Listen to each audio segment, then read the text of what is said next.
اولاد کے لیے دعائیں پڑھیں گے. ارشاد باری تعالیٰ ہے سورۃ الفرقان کی آیت نمبر 74 سے 76 تک اللہ سبحانہ تعالیٰ کا ارشاد ہے والذین یقولون ربنا ھب لنا من ازواجنا وذریاتنا قرۃ اعین واجعلنا للمتقین اماما اولئک یجزون الغرفۃ بما صبروا ویلقون فیہا تحیۃ وسلاما خالدین فیہا حسنت مستقرا ومقاما. اور وہ لوگ جو کہتے ہیں اے ہمارے رب ہمیں اپنے ازواج اور اولاد کی طرف سے آنکھوں کی ٹھنڈک عطا فرما اور ہمیں متقی لوگوں کا امام بنا، یہی لوگ ہیں جو اپنے صبر کے بدلے جنت میں بالا خانے دیے جائیں گے اور وہ اس میں دعائے خیر اور سلام سے استقبال کیے جائیں گے، اس میں وہ ہمیشہ رہنے والے ہوں گے. کتنا اچھا ٹھکانہ اور کتنی اچھی قیام گاہ. اولاد کے لیے دعا مانگنا انبیاء اور اہل ایمان کا شیوا رہا ہے. ابراہیم علیہ السلام نے دعا کی تھی رب ھب لی من الصالحین، اے میرے رب مجھے نیک اولاد عطا فرما. اہل ایمان کی دعا اللہ تعالیٰ نے قرآن مجید میں ذکر کی ہے وَأَصْلِحْ لِي فِي ذُرِّيَّتِي، اور میری خاطر میری اولاد کی اصلاح کر دے. زکریا علیہ السلام نے دعا کی تھی فَهَبْ لِي مِن لَّدُنْكَ وَلِيًّا يَرِثُنِي وَيَرِثُ مِنْ آلِ يَعْقُوبَ وَاجْعَلْهُ رَبِّ رَضِيًّا، مجھے اپنے پاس سے ایک وارث عطا فرما جو میرا وارث بنے اور آل یعقوب کا وارث ہو، اور اے میرے رب اسے پسند کیا ہوا بنا، وہ ایسا ہو جس سے تو راضی ہو جائے، وہ پسندیدہ ہو. ابراہیم علیہ السلام نے دعا کی تھی رب اجعلنی مقیم الصلاۃ ومن ذریتی ربنا وتقبل دعا، اے میرے رب مجھے بھی اور میری اولاد کو بھی نماز قائم رکھنے والا بنا، اے رب میری یہ دعا قبول فرما. اہل ایمان ہمیشہ اپنی اولاد کے لیے دعا کرتے ہیں. سورۃ الفرقان کی جو آیات میں نے آپ کے سامنے پڑھی ہیں یہ عباد الرحمان سے متعلق آیات ہیں کہ رحمان کے خاص بندے، رحمان کے پسندیدہ بندے اللہ تعالیٰ سے یہ دعا کرتے ہیں کہ ربنا ھب لنا من ازواجنا وذریاتنا قرۃ اعین، کہ اللہ ہمیں اپنی ازواج سے اور اپنی اولاد سے آنکھوں کی ٹھنڈک عطا فرما. یاد رکھیے یہ دعا ہر صاحب ایمان کا شیوا ہے. ہر مومن کو یہ دعا کرتے رہنا چاہیے، چاہے ہماری اولاد نیک ہی کیوں نہ ہو، چاہے وہ فرما بردار ہی کیوں نہ ہو، چاہے وہ قرآن کی حافظ ہی کیوں نہ ہو، چاہے وہ دین کی عالم ہی کیوں نہ ہو، پھر بھی یہ دعا مانگتے رہنا چاہیے، اس لیے کہ دل رحمان کی 2 انگلیوں کے درمیان ہوتا ہے، وہ جیسے چاہے انہیں پھیر سکتا ہے. ہمیں نہیں معلوم کہ آج اگر ہماری اولاد دین پر ہے تو کل اس کا مستقبل کیا ہوگا، اس لیے کبھی بھی اس بارے میں بے فکر نہیں ہونا چاہیے. نیک سے نیک ترین اولاد بھی ہو، تہجد گزار بھی ہو، صائم اور قائم ہو، لیکن پھر بھی دعا کرتے رہیں. اگر آپ کی اولاد نیک ہے تو آپ کی دعائیں ان کی نیکی میں استقامت اور اضافے کا سبب بنے گی، یعنی وہ مزید نیک بنے گی، ان کے اندر مزید استقامت آئے گی اور پھر اسی طرح ان کا ایمان بھی بڑھے گا. اور اگر وہ نیک نہیں ہے اور اگر وہ آپ کی آنکھوں کی ٹھنڈک نہیں ہے تو اس دعا سے انشاءاللہ وہ آپ کی آنکھوں کی ٹھنڈک بنے گے. تو ہم سب کو بھی یہ دعا کرتے رہنا ہے کہ اے اللہ ہماری اولاد کو نیک بنا اور ان کو متقین کا امام بنا، یعنی تقوی والوں کی صحبت میں ہوں اور تقوی والوں میں بھی سب سے آگے ہوں، تقوی والوں کو بھی مزید لیڈ کرنے والے ہوں، ان کی رہنمائی کرنے والے ہوں. اور پھر یہ کہ وہ ہماری آنکھوں کی ٹھنڈک بھی ہوں، یعنی جہاں وہ رب کے پسندیدہ ہوں وہاں وہ ہمارے لیے بھی باعث سکون ہو. اس کے ساتھ ساتھ انسان کے لیے لازم ہے کہ وہ اپنی اولاد کی نیک تربیت بھی کرتا رہے، کیونکہ تربیت کی کوشش کرنا جو ہے ایک صبر آزما کام ہے.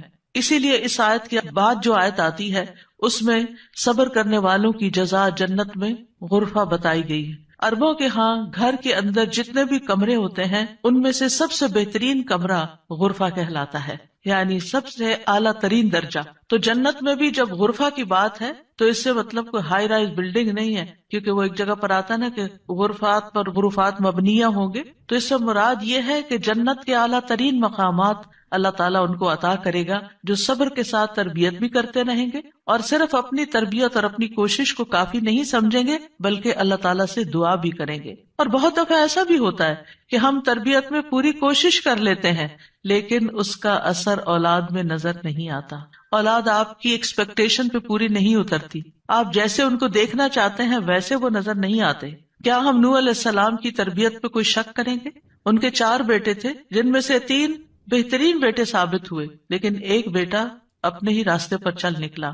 تو اس میں انسان کی کوشش اگر ہو اور انسان کے بس میں ہو اولاد کی اصلاح، تو وہ سبھی کو سیدھا کر کے رکھ دے. لیکن یاد رکھیے، کوشش ہماری، دعا ہماری، اور اس میں اثر ڈالنے والا اور اس کو ہماری آنکھوں کی ٹھنڈک بنانے والا صرف اور صرف ہمارا رب ہے. اس لیے مومن صرف اپنی کوششوں پہ بھروسہ نہیں کرتا، بلکہ وہ اپنے رب کو پکارتا رہتا ہے. اور پھر عام طور پر یہ ہوتا ہے کہ ہم اس دعا کو اپنی دعاؤں کا حصہ نہیں بناتے. ہاں، جب اولاد کی طرف سے کوئی تکلیف پہنچتی ہے، جب وہ ہماری کوئی بات نہیں مانتے یا ہمیں ناراض کرتے ہیں، تو پھر ہمیں خیال آتا ہے کہ ہمیں دعا کرنی چاہیے کہ ان کی اصلاح ہو جائے اور یہ سیدھے ہو جائیں اور ہماری آنکھوں کی ٹھنڈک بن جائے. یاد رکھیے، یہ صرف اولاد کے بگاڑ کے وقت کی دعا نہیں ہے، بلکہ ہمیشہ یہ دعا کرتے رہنا چاہیے. اپنی روزمرہ زندگی کی خاص دعاؤں میں اس دعا کو شامل کر لیں. اپنی نمازوں میں، سجدوں میں، قبولیت کے اوقات میں اپنی اولاد کے لیے دعا کرے، کیونکہ اولاد انسان کی محبوب ترین چیزوں میں سے ہے. جن کو اللہ نے اولاد کی نعمت سے نوازا ہے، وہ اچھی طرح سمجھ سکتے ہیں کہ ہماری زندگی میں اولاد کا کیا مقام ہے. یعنی جب تک انسان والدین نہیں بنتا، ماں باپ نہیں بنتا، وہ اس بات کو سمجھ ہی نہیں سکتا کہ اولاد کیا چیز ہوتی ہے. کیونکہ انسان زندگی میں مختلف چیزوں سے محبت کرتا ہے، مختلف چیزوں کے ساتھ انسان کا لگاؤ ہوتا ہے، مختلف کام یا مختلف چیزیں اس کو پسند آتی ہیں. لیکن جب ایک عورت ماں بنتی ہے، ایک مرد جو ہے وہ باپ بنتا ہے، تو اس کے بعد اس کی زندگی میں جو تبدیلی آتی ہے، اس کے بعد اس کی زندگی کے اندر جو خوبصورتی آتی ہے، اس کے بعد اس کی زندگی کا جو محور اور مرکز بن جاتا ہے اور اس کی تمام توجہ کا مرکز جو چیز بن جاتی ہے، اور دن رات کی یہ ڈیوٹی 24/7 کی ہوتی ہے. یعنی باقی چیزوں سے تو آپ کسی وقت الگ بھی ہو سکتے ہیں، مگر یہ وہ رشتہ ہوتا ہے کہ جس سے آپ پھر مرتے دم تک الگ نہیں ہو سکتے، کیونکہ وہ آپ کے جسم کا ایک حصہ ہوتا ہے. اور اللہ تعالیٰ آپ کے دل میں ہر چیز سے زیادہ ان کے لیے محبت ڈال دیتا ہے، اور ان کی خوشی آپ کو خوش کرتی ہے اور ان کا دکھ آپ کو دکھی کرتا ہے. اس لیے انسان کو ہمیشہ اپنی دعاؤں میں یہ خاص دعا کرتے رہنا چاہیے، اور قبولیت کے اوقات میں بھی، کیونکہ اولاد سے ملنے والی آنکھوں کی ٹھنڈک اسی وقت ہوتی ہے جب اولاد سیدھے رستے پر ہوتی ہے، جب اولاد نیک ہوتی ہے، اچھے کام کر رہی ہوتی ہے، تو پھر ہی ماں باپ کی آنکھوں کی ٹھنڈک ہوتی ہے. اور اس دعا کے دوسرے حصے میں اپنے لیے دعا ہے کہ اللہ ہمیں متقین کا امام بنا. یعنی اولاد جو ہے، ہم اس کے ایک طرح سے امام ہوتے ہیں. جیسے حدیث میں آتا ہے نا، کلکم راعٍ وکلکم مسئول عن رعیتہ، تو ہر ایک ہم میں سے رائی ہے، ہر ایک لیڈر، ہر ایک ذمہ دار ہے. تو اللہ تعالیٰ ہمیں ماں باپ کی حیثیت میں ایسا رول ماڈل بنا کہ ہم متقی ہوں اور ہماری اولاد بھی متقی ہو. یعنی ہماری اولاد میں بھی نیکی ہو اور پھر ہم نیکی کے ساتھ آگے ان کی رہنمائی کرنے والے ہوں. اور ویسے جنرل سینس میں دیکھیں تو اس میں انسان کو ایک ہائیسٹ مقام حاصل کرنے کی دعا یہاں سکھائی گئی ہے، اور وہ کیا کہ انسان ایسا انسان ہو کہ جسے دیکھ کر لوگ متقی بن جائیں. یعنی دوسرے لفظوں میں یہ کہ نیکیوں میں سبقت کرنے والے ہوں، نیکیوں میں آگے بڑھنے والے ہوں، تاکہ دوسرے لوگ بھی ہمیں دیکھ کر نیک بن جائیں.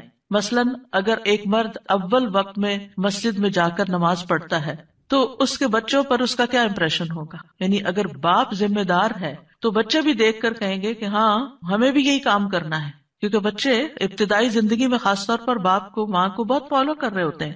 پھر اسی طرح اگر آپ کا پڑوسی آپ کو دیکھتا ہے، آپ کے کولیگز آپ کو دیکھتے ہیں کہ آپ کی توجہ سب سے زیادہ کس چیز کی طرف ہے، تو وہ بھی آپ کی دیکھا دیکھی نیکی کے کام میں آگے بڑھتے ہیں. آپ صدقہ کرتے ہیں اور کوئی آپ کو دیکھ رہا ہے، آپ کا مقصد نہیں دکھانا، لیکن کسی کو نظر آ جاتا ہے تو آپ کو دیکھ کر وہ بھی شروع کر دیتا ہے، تو آپ اس کے کیا بن گئے؟ امام. یعنی آپ لیڈ کر رہے ہیں، آپ آگے ہیں اور وہ آپ کو فالو کر رہے ہیں. تو ہمیں یہ دعا کرنی چاہیے اپنے لیے کہ اللہ ہمیں نیکی کے کاموں کا امام بنا، متقین کا امام بنا. تو یہاں ہم دیکھتے ہیں کہ یہ عباد الرحمن کی صفات میں سے ایک صفت ہے، اور وہ کہتے ہیں والذین یقولون ربنا ہب لنا. ہب کا لفظ جو ہے یہ ہبہ سے ہے، اور ہبہ کہتے ہیں بلا معاوضہ کوئی چیز دینا. یا رب ہم نے کچھ کیا نہیں، لیکن تو اپنے پاس سے ہمیں عطا فرما، اپنی خاص رحمت سے ہمیں یہ عطا فرما. من ازواجنا، ازواج کا لفظ جو ہے یہ زوج سے ہے. جن اور حیوانات، ان سب میں نر اور مادہ پایا جاتا ہے جو ہر ایک دوسرے کا زوج کہلاتا ہے. یعنی عورت کے لیے بھی یہ لفظ استعمال ہوتا ہے اور مرد کے لیے بھی استعمال ہوتا ہے. اگر مرد یہ دعا کریں گے تو اپنی بیویوں کے لیے کریں گے کہ ہماری بیویاں ہمارے لیے آنکھوں کی ٹھنڈک ہوں، اور اگر عورتیں یہ دعا کریں گی تو ان کے ازواج ان کے خاوند ہوں گے کہ ان کو ہمارے لیے آنکھوں کی ٹھنڈک بنا۔ اور ذریات سے مراد ذریت جو ہے صرف اولاد نہیں ہوتی، اولاد کی اولاد بھی ذریت کہلاتی ہے، کیونکہ آپ نے دیکھا ہوگا کہ جب آپ اپنی اولاد کے لیے دعا کرتے ہیں اور وہ کسی قابل ہوتی، بڑی ہوتی، پھر ان کے بچے پیدا ہوتے ہیں، تو بعض اوقات اپنے بچوں سے زیادہ بچوں کے بچے پیارے ہو جاتے ہیں، اور اگر وہ نیک بنتے ہیں تو ہمیں آنکھوں کی ٹھنڈک نصیب ہوتی ہے، اور اگر بچوں کے بچوں میں کوئی بگاڑ آ جائے تو آپ ایکولی دکھ اور تکلیف میں مبتلا ہو جاتے ہیں۔ تو اس لیے یہ بہت جامع دعا ہے کہ ہم صرف اپنے لیے نہیں، اپنے بچوں کے لیے نہیں، بلکہ اپنی نسلوں کے لیے دعا کر رہے ہوتے ہیں۔ تو ربنا ہب لنا من ازواجنا وذریاتنا، اور ذریات میں قرۃ اعین، آنکھوں کی ٹھنڈک۔ آپ کو معلوم ہے کہ آنکھیں ٹھنڈی بھی ہوتی ہیں اور گرم بھی ہوتی ہیں۔ آنکھوں سے جب آنسو بہتے ہیں، خوشی کے آنسو بہیں تو آنکھیں ٹھنڈی ہوتی ہیں، اور اگر غم کے آنسو ہوں تو آنکھیں گرم ہو جاتی ہیں۔ تو آنکھوں کی ٹھنڈک کا مطلب ہے خوشی، مسرت، اور پھر یہ کہ آنکھوں کی ٹھنڈک ہو تو انسان پرسکون رہتا ہے، نیند بھی سکون سے آتی ہے۔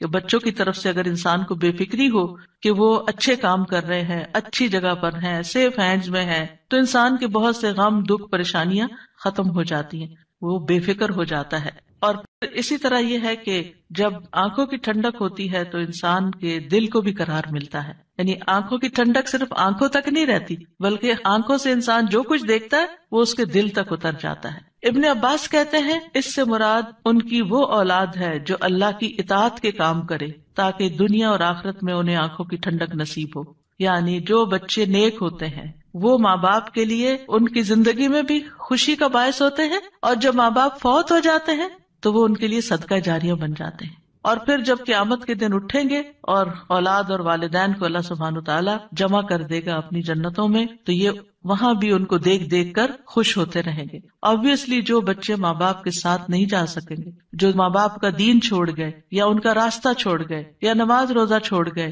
تو پھر ظاہر ہے کہ وہ بچے چاہے دنیا میں کتنے بھی کامیاب کیوں نہ ہو، وہ آخرت میں ساتھ نہیں ہوں گے۔ تو اس لیے جب یہ دعا کرتے ہیں تو اس میں ان کی ہدایت اور صلاح کی دعا بھی آ جاتی ہے۔ یعنی یہاں اس دعا سے مراد صرف بچوں کا ظاہری حسن اور خوبصورتی اور ان کی دنیا کی کامیابیاں اور دنیا میں ان کا مال و دولت کمانا، یہ بھی ٹھیک ہے، خوشی کی بات ہوتی ہے۔ بچہ خوبصورت ہو تو ماں باپ کو بہت اچھا لگتا ہے، بچہ اگر کامیاب ہو، کوئی ڈگری کر لے تو ماں باپ کو بہت اچھا لگتا ہے، بچے کو اچھی جاب مل جائے تو ماں باپ بہت خوش ہوتے ہیں۔ اور جو ماں باپ صرف دنیا کے لیے جیتے ہیں اور جن کا مطلب اور مقصد، ایم اور گول صرف دنیا کمانا ہوتا ہے، وہ انہی باتوں پر خوش ہوتے رہتے ہیں۔ لیکن جو اہل ایمان ہوتے ہیں ان کی خوشی صرف اس چیز میں نہیں ہوتی، ان کی خوشی اولاد کی نیکی میں ہوتی ہے کہ ہماری اولاد نیک ہو۔ تو جب ہم یہ کہتے ہیں کہ ہمیں آنکھوں کی ٹھنڈک عطا کر، تو اس سے مطلب یہ ہوتا ہے کہ اللہ وہ تیرے اطاعت گزار ہوں، فرما بردار ہوں، خیر اور بھلائی کے کاموں میں آگے جانے والے ہوں، اللہ کی عبادت اچھے طریقے سے کرنے والے ہوں، گناہوں اور حرام کاموں سے بچنے والے ہوں۔ اور وَجَعَلْنَا لِلْمُتَّقِينَ إِمَامًا، کہ اللہ ہمارے ماتحت جتنے بھی لوگ ہیں وہ سب متقی ہوں۔ یعنی ایک طرف اولاد کے لیے دعا اور دوسری طرف ان لوگوں کے لیے جو ہمیں فالو کرتے ہیں یا جن کے اوپر ہم ذمہ دار بنائے گئے ہیں، کہ یا اللہ ان کے اندر بھی تقویٰ پیدا کر دے۔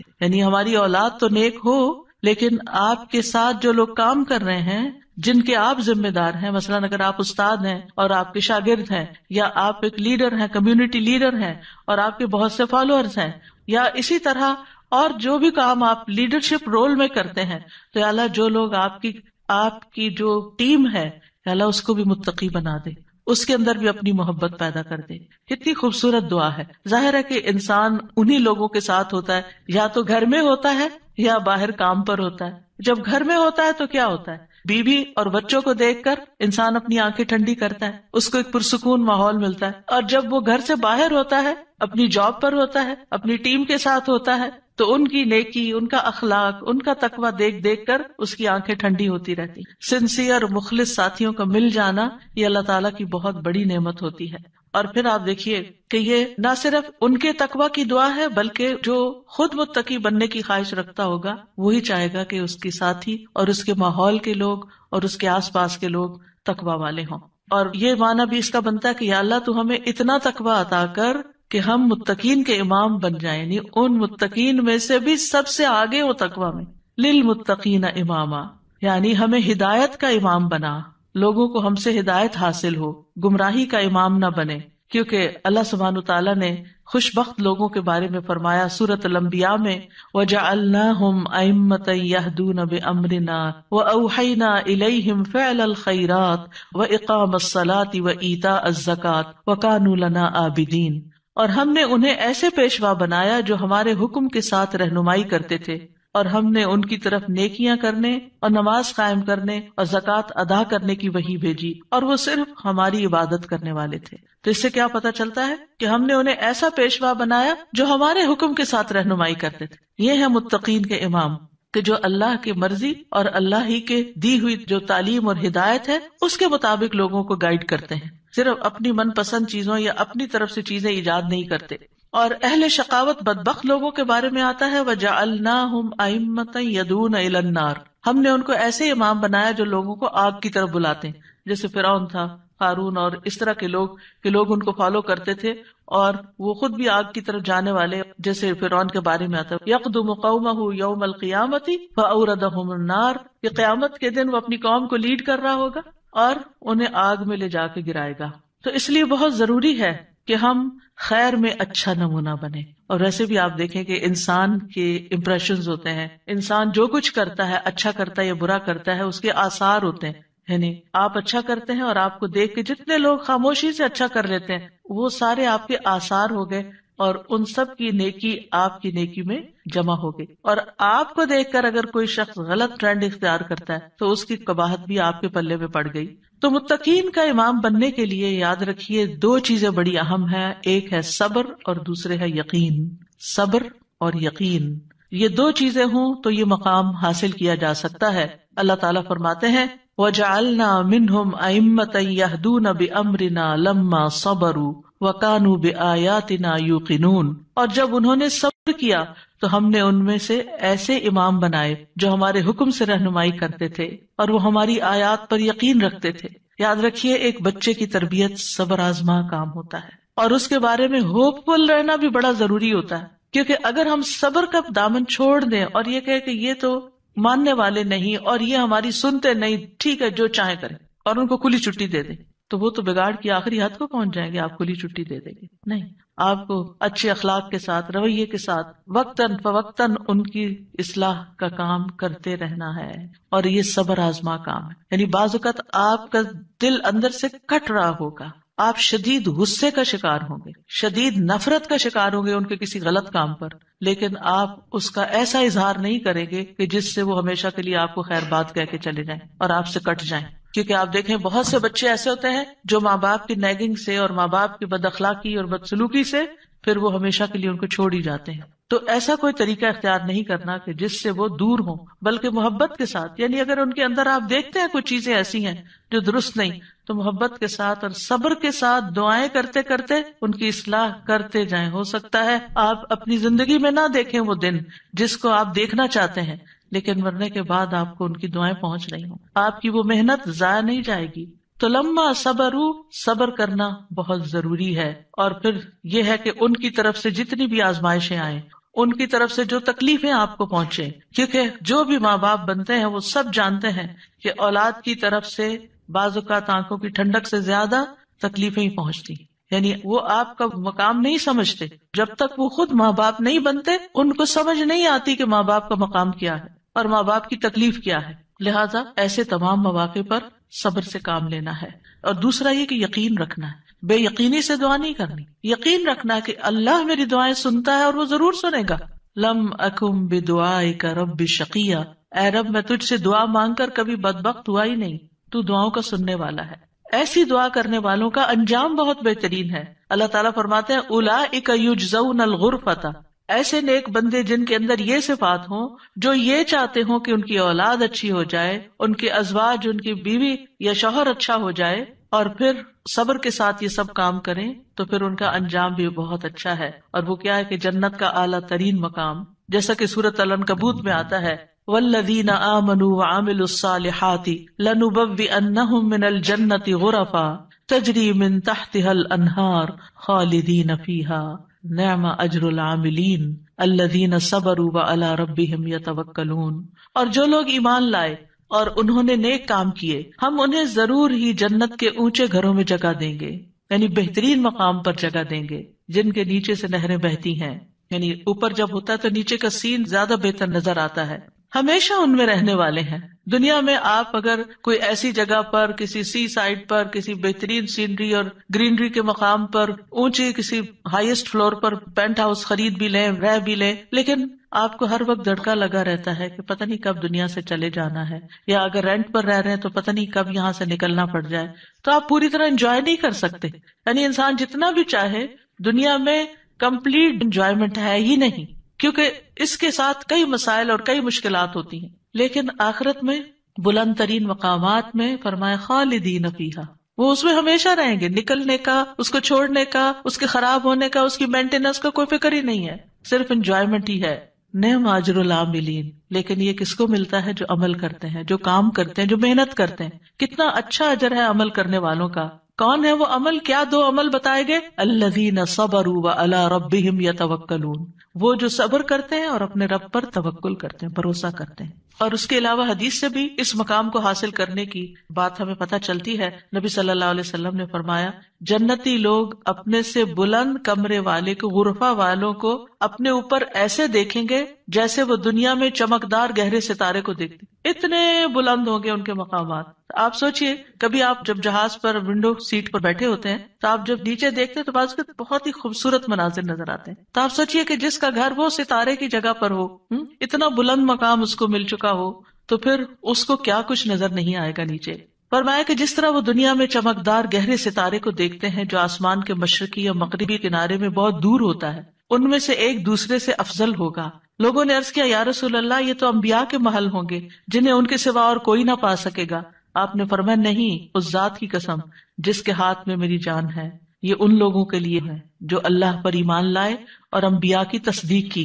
ایک اور روایت میں آتا ہے بے شک جنت میں ایسے غرف ہیں جنتی ان کے باہر والے حصے کو اندر سے دیکھ سکیں گے اور اندر والے حصے کو باہر سے دیکھ سکیں گے. اللہ نے یہ ایسے شخص کے لیے تیار کیے ہیں جو لوگوں کو کھانا کھلائے اور سلام عام کرے اور رات کو نماز ادا کرے جب لوگ سو رہے ہیں. اور الحمدللہ رمضان ایسا مہینہ ہوتا ہے کہ جس میں آپ یہ تینوں کام کر سکتے ہیں. آپ کی ہرس ہوتی ہے کہ زیادہ سے زیادہ لوگوں کو افطار کرایا جائے، زیادہ سے زیادہ لوگوں تک راشن پہنچایا جائے، یعنی ان کو کھلایا جائے. اور جب آپ مسجد جاتے ہیں تو تراویح بھی ہوتی ہے اور بہت سے لوگ مل جاتے ہیں تو سلام پہ سلام ہو رہا ہوتا ہے. یا دینی مجالس کا زور ہوتا ہے رمضان میں جس میں لوگ کٹھے ہوتے ہیں تو پھر ایک دوسرے سے ملاقات کر کے سلام کے مواقع آتے ہیں. اور یہ صرف رمضان ہی کے لیے نہیں ہے بلکہ سارا سال انسان ایسے کاموں کی رغبت رکھے، ایسے کاموں سے محبت کرے. اور ان کی جنت میں وہ کیا ہوگا؟ وَيُلَقَّوْنَ فِيهَا تَحِيَّةً وَسَلَامًا، وہاں ان کو سلام اور دعا دی جائے گی. تحیہ کہتے ہیں زندگی کی دعا دینا، یعنی ان کے استقبال کے لیے ایسے فرشتے موجود ہوں گے جو انہیں سلام بھی کریں گے اور سلامتی کی دعائیں بھی دیں گے. جب کوئی سلامتی کی دعا آپ کو دیتا ہے تو کتنا دل خوش ہوتا ہے. تو وہاں فرشتے ان کو دعائیں دے رہے ہوں گے. اور پھر آپس میں جب ملاقاتیں ہوں گی جنتیوں کی تب بھی سلام دعا ہو رہی ہوگی. اور یہ سلامتی ان کو کس لیے ملی؟ کیونکہ دنیا میں انہوں نے گناہوں سے سلامت زندگی بسر کی. خالدین فیہا حسنت مستقرا و مقاما، ہمیشہ اس میں رہیں گے. کتنا خوبصورت ٹھکانہ، کتنا اچھا مقام. یاد رکھیے یہ دعا گھروں کی اصلاح کی بنیاد رکھتی ہے. اس میں صرف اولاد ہی نہیں بلکہ ازواج بھی، یعنی شوہر اور بیوی. آج آپ دیکھیں کہ ہر دوسرے گھر کا یہ مسئلہ بنا ہوا ہے کہ گھر میں میاں بیوی کی لڑائیاں جاری ہیں. اس سے ایک دوسرے کے اندر ایک بے چینی، اداسی، پریشانی، کاموں میں رکاوٹ اور کتنی بے شمار خرابیاں. اور سب سے بڑی بات یہ کہ آپ اپنی اولاد کے لیے ایک بہترین نمونہ ہوتے ہیں. آپ صرف آپس میں نہیں لڑتے بلکہ اپنے بچوں کو ایک برا نمونہ پیش کر کے ان کی زندگیوں کو بھی جہنم بناتے ہیں. اور پھر آپ دیکھیے کہ کوئی اور انسان ناراض ہو جائے تو اس سے انسان کو اتنی تکلیف نہیں ہوتی، حتیٰ کہ اگر ماں باپ بھی ناراض ہوتے ہیں نا تو انسان اتنی پرواہ نہیں کرتا. لیکن اگر شوہر بیوی سے یا بیوی شوہر سے ناراض ہو تو انسان کی غم کی انتہا ہوتی ہے. کسی چیز میں دل نہیں لگتا، پریشانی چھا جاتی ہے اور ہر چیز بے مزہ ہو جاتی. چاہے خوبصورت ترین محل میں آپ رہتے ہو، خوبصورت ترین لباس آپ پہنتے ہو، بہترین کھانے آپ کھاتے ہو، لیکن اگر میاں بیوی کا آپس میں پیار نہیں ہے، آپس میں اتفاق نہیں ہے، آپس میں ایک دوسرے سے خوش نہیں ہے، تو زندگی کی کوئی خوشی نہیں ہوتی. تو اس لیے بہت ضروری ہے کہ اس دعا سے کام لیا جائے، اور جہاں کہیں تھوڑے بہت بھی پرابلمز ہیں وہ بھی انشاءاللہ حل ہو جائیں گے، اور جہاں بڑے مسائل ہیں اور جہاں مسائل نہیں بھی وہاں بھی یہ دعا پڑھی جائے تاکہ گھروں کے اندر ایک خوبصورتی آئے. یعنی اللہ تعالیٰ نے ہمیں منع تو نہیں کیا کہ دنیا میں ہم محبت سے زندگی نہ گزاریں، یعنی ہمیں دنیا میں بھی محبت چاہیے، آپس کی اتفاق اور پیار چاہیے. ایک محبت جو ہوتی ہے وہ انسان کی ضرورت ہوتی ہے، ایک دوسرے کی کیئر کرنا ایک ضرورت ہوتی ہے ہر انسان کی. اور اللہ سبحانہ وتعالیٰ نے جوڑے بنائے کیوں ہیں؟ قرآن مجید میں اللہ تعالیٰ فرماتے ہیں وَمِنْ آيَاتِهِ أَنْ خَلَقَ لَكُم مِّنْ أَنفُسِكُمْ أَزْوَاجًا لِتَسْكُنُوا إِلَيْهَا وَجَعَلَ بَيْنَكُم مَّوَدَّةً وَرَحْمَةً إِنَّ فِي ذَلِكَ لَآيَاتٍ لِقَوْمٍ يَتَفَكَّرُونَ. اور اس کی نشانیوں میں سے ایک یہ ہے کہ اس نے تمہاری ہی جنس سے تمہارے جوڑے پیدا کیے یا بیویاں پیدا کی تاکہ تم ان کے پاس سکون حاصل کرو، اور تمہارے درمیان محبت اور رحمت پیدا کر دی. غور و فکر کرنے والوں کے لیے اس میں کئی نشانیاں ہیں. تو اللہ سبحانہ تعالیٰ نے شادی کا مقصد کیا رکھا ہے؟ سکون کا حصول. اور اگر شادی کے بعد انسان کا پہلا سکون بھی جاتا رہے اور سکون ہی لٹ جائے اور تکلیف اور پریشانی ہر وقت رہے تو اس نے کیا پایا؟ تو شادی کا مقصد ہی بہت ہو گیا. ٹھیک ہے، شادی کے اور بھی کئی مقاصد ہو سکتے ہیں، لیکن سب سے بنیادی اور اول مقصد اللہ تعالیٰ نے کیا رکھا ہے اس رشتے کے اندر؟ ایک دوسرے سے سکون، مودت اور رحمت. ایک دوسرے سے محبت بھی کریں اور ایک دوسرے پر رحم بھی کریں، ایک دوسرے کی کیئر کریں، ایک دوسرے کا خیال رکھیں، ایک دوسرے کی ضرورت کو پہچانیں. صرف خود غرضی نہ ہو کہ میری مرضی، میرا مقصد، میرا مطلب اور میں جو چاہوں صرف وہ ہو میرے پاس. نہیں، یہ بھی دیکھنا ہوگا کہ دوسرا کیا چاہتا ہے. اور جن کپلز کو یہ سمجھ آ جاتی ہے کہ دوسرے کی خواہش کیا ہے اور وہ دوسرے کی خواہش کو پورا کرنے کی کوشش کرتے ہیں تو لازماً دوسرا بھی پھر ان کی خواہش پوری کرتا ہے اور ایک خوشگوار زندگی وجود میں آتی ہے. اسی طرح اللہ تعالیٰ نے سورۃ النحل میں بھی فرمایا وَاللَّهُ جَعَلَ لَكُم مِّنْ أَنفُسِكُمْ أَزْوَاجًا وَجَعَلَ لَكُم مِّنْ أَزْوَاجِكُمْ بَنِينَ وَحَفَدَةً وَرَزَقَكُم مِّنَ الطَّيِّبَاتِ أَفَبِالْبَاطِلِ يُؤْمِنُونَ وَبِنِعْمَةِ اللَّهِ هُمْ يَكْفُرُونَ. اور اللہ نے تمہارے لیے تمہارے نفسوں سے بیویاں پیدا کی اور تمہارے لیے تمہاری بیویوں سے بیٹے اور پوتے پیدا کیے. یعنی اللہ نے ان سے تمہیں اولاد دی اور اس نے تمہیں پاکیزہ چیزوں سے رزق عطا کیا. کیا پھر بھی وہ باطل پر ایمان لاتے ہیں اور اللہ کی نعمت کا انکار کرتے ہیں؟ یعنی اللہ تعالیٰ کی نعمتوں کی ناشکری کرتے ہیں. تو یاد رکھیے کہ گھروں کی اصلاح کا انحصار ازواج کی اصلاح پر ہے، آپس کے اتفاق پر ہے، اور اولاد کی اصلاح سے پہلے ازواج کی اصلاح کی بات ہے. ابن علان کہتے ہیں کہ یہ دعا یعنی ازواج کے بارے میں شروع ہوتی ہے، کیونکہ اگر ازواج کی اصلاح ہو تو اولاد کی اصلاح ہوتی ہے. یعنی شوہر یا بیوی کی اصلاح ہو جائے، وہ ایک دوسرے کے لیے آنکھوں کی ٹھنڈک ہو تو اولاد خود بخود آنکھوں کی ٹھنڈک ہوتی چلی جائے گی. اور آنکھوں کی ٹھنڈک سے مراد یہ نہیں ہے صرف کہ ایک شوہر اپنی بیوی کو زیادہ خوبصورت دیکھے یا تندرست دیکھے، بلکہ اس حال میں دیکھے کہ وہ اللہ کی فرما بردار ہو.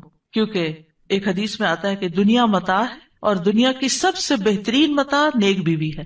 یعنی دنیا میں جتنی بھی نعمتیں ہیں ان میں سے سب سے بڑی نعمت ایک مرد کے لیے کیا ہے؟ ایک نیک بیوی ہے، ایک اچھی بیوی ہے. اور نیکی صرف نماز روزے کا نام نہیں ہوتی، نیکی اچھے اخلاق کا نام ہوتی ہے. ایک اور حدیث میں آتا ہے نا کہ جب ایک عورت 5 وقت کی نماز پڑھے، رمضان کے روزے رکھے اور اپنے شوہر کی اطاعت کرے، جب وہ اس کو دیکھے، اس کو خوش کر دے، تو وہ جنت کے جس دروازے سے چاہے داخل ہو جائے. یعنی اس تعلق کی بہتری اور خوبصورتی کا اتنا زیادہ اہتمام کیا گیا ہے. اور پھر آپ دیکھیں کہ متقین کا امام بننے کے لیے انسان کو پہلے گھر میں اچھا امام بننے کی ضرورت. یعنی گھر سے باہر آپ اسی صورت میں اچھے امام بن سکتے ہیں جب آپ گھر کے اندر خوبصورتی لاتے ہیں اور اس کے لیے کوشش بھی کرتے ہیں.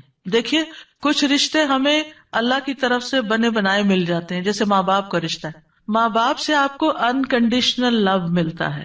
آپ اچھا کریں، آپ برا کریں، آپ ان کو خوش کریں، آپ ان کو ستائیں، آپ ان کے قریب ہوں، آپ ان سے دور ہوں، وہ آپ سے محبت کرتے ہی رہیں گے. آپ زندہ ہوں، آپ مر جائیں، ہر صورت میں محبت کرتے ہیں. آپ نے دیکھا ان ماؤں کو جن کا کوئی بچہ فوت ہو جائے تو وہ زندہ کو بھول گئے اسی کو یاد کرتی رہتی ہیں جو چلا گیا ہے.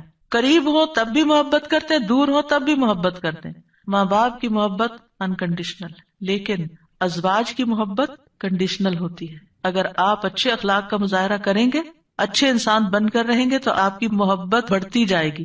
لیکن اگر آپ اپنے اخلاق کو کھو دیں گے تو پھر اس محبت میں کمی آنی شروع ہو جائے گی. تو کچھ رشتے بنے بنائے ہوتے ہیں اور کچھ کو بنانا پڑتا ہے، ان کی مینٹیننس کرنی پڑتی ہے. یاد رکھیے شادی جو ہے یہ انبیاء کا طریقہ ہے، نیک لوگوں کا طریقہ ہے، ہمارے دین کا شعار ہے. نکاح جو ہے وہ نصف ایمان ہے، یعنی ہمارے دین میں کرسچینٹی کی طرح یہ نہیں ہے کہ آپ شادی نہیں کریں، آپ نن بن جائیں، آپ فقیر بن جائیں اور آپ زیادہ نیک ہیں. نہیں، آپ شادی کر کے زیادہ نیکی کما سکتے ہیں. یعنی اسلام جو ہے وہ فطری ضروریات کو مد نظر رکھتا ہے. اللہ تعالیٰ فرماتے ہیں یقیناً آپ سے پہلے بھی ہم نے کئی رسولوں کو بھیجا اور ہم نے ان کے لیے بیویاں اور اولاد بنائی. یعنی پیغمبر بھی بیویوں والے اور اولادوں والے تھے. نبی صلی اللہ علیہ وسلم نے فرمایا نکاح میری سنت ہے، بس جو میری سنت پر عمل نہیں کرتا وہ مجھ سے نہیں. تم لوگ شادی کیا کرو، یعنی شادی کرنا بھی ایک نیکی کا کام ہے، عبادت ہے، کیونکہ میں تمہاری تعداد کی بنا پر سابقہ امتوں سے کثرت تعداد میں مقابلہ کروں گا. ایک اور روایت سے پتہ چلتا ہے کہ شادی نہ کرنے والا نبی صلی اللہ علیہ وسلم کے طریقے سے منہ موڑنے والا ہے. آپ کو یاد ہوگا کہ وہ 3 صحابہ جو نبی صلی اللہ علیہ وسلم کی ایبسنس میں حضرت عائشہ کے پاس پوچھنے گئے تھے کہ آپ کے اعمال کیا ہیں، تو جب انہوں نے بتایا تو ان کا وہ تو اللہ کے نبی ہیں، تو اس لیے ایک نے کہا میں کبھی گوشت نہیں کھاؤں گا، دوسرے نے کہا میں کبھی رات کو نہیں سوؤں گا، تیسرے نے کہا میں کبھی شادی نہیں کروں گا. تو نبی صلی اللہ علیہ وسلم کو جب یہ باتیں پتہ چلی تو آپ نے اللہ تعالیٰ کی حمد و ثنا کی اور فرمایا ان لوگوں کو کیا ہو گیا ہے جنہوں نے ایسی اور ایسی باتیں کہی ہیں. میں رات میں نوافل بھی پڑھتا ہوں، سوتا بھی ہوں، نفلی روزہ رکھتا ہوں اور چھوڑ بھی دیتا ہوں، نکاح بھی کرتا ہوں، بس جو شخص میرے طریقے سے منہ موڑے گا وہ مجھ سے نہیں، یعنی وہ میری امت میں سے نہیں ہے جو میرے اس طریقے کو پسند نہ کرے. اللہ سبحانہ وتعالیٰ نے خود نکاح کی رغبت دلائی ہے. وَأَنكِحُوا الْأَيَامَ مِنكُمْ وَالصَّالِحِينَ مِنْ عِبَادِكُمْ وَإِمَائِكُمْ، اور اپنے میں سے بے نکاح مردوں اور عورتوں کا نکاح کر دو، اور اپنے غلاموں اور اپنی لونڈیوں میں سے جو نیک ہیں ان کا بھی. نکاح میں دیر کیوں کرتے ہیں عام طور پر؟ کہ ابھی بچے کچھ کماتے نہیں ہیں. فرمایا اگر وہ محتاج ہوں گے اللہ ان کو اپنے فضل سے غنی کر دے گا، اور اللہ وسعت والا اور سب کچھ جاننے والا ہے. اور پھر شادی ویسے بھی آپ دیکھیں نگاہ کی حفاظت کا ذریعہ ہے، شرمگاہ کی حفاظت کا ذریعہ ہے، نصف دین مکمل کرنے کا ذریعہ ہے.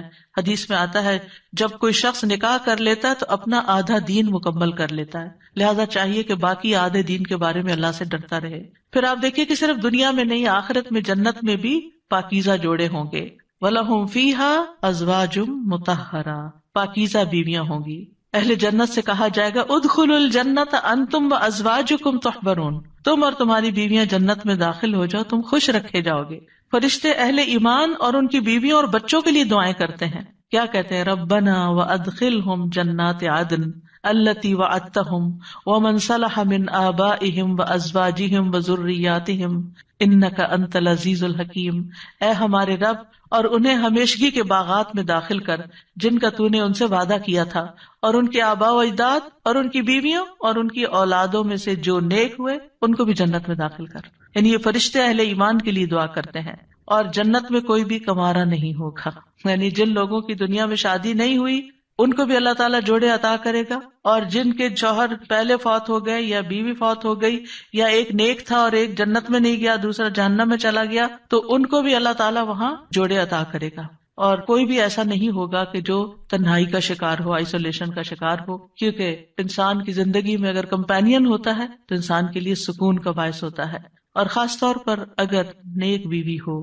قرآن مجید میں آتا ہے فالصالحات قانتات، نیک عورتیں وہ ہیں جو شوہروں کی فرما بردار ہوں، ان کی بات ماننے والی ہوں، اور ان کی عدم موجودگی میں اللہ کی حفاظت میں ان کے حقوق کی حفاظت کرنے والی ہوں، یعنی اپنی جان اور مال کی حفاظت کریں جب شوہر نہ بھی موجود ہوں. پھر ہمیں یہ کہا گیا کہ پاک دامن عورت سے شادی کی جائے. اور عورت سے شادی کا معیار کیا رکھا گیا؟ نبی صلی اللہ علیہ وسلم نے فرمایا عورت سے 4 چیزوں کی وجہ سے نکاح کیا جاتا ہے، اس کے مال و دولت کی وجہ سے، یا اس کے حسب نسب کی وجہ سے، یا اس کی خوبصورتی کی وجہ سے، یا اس کی دینداری کی وجہ سے.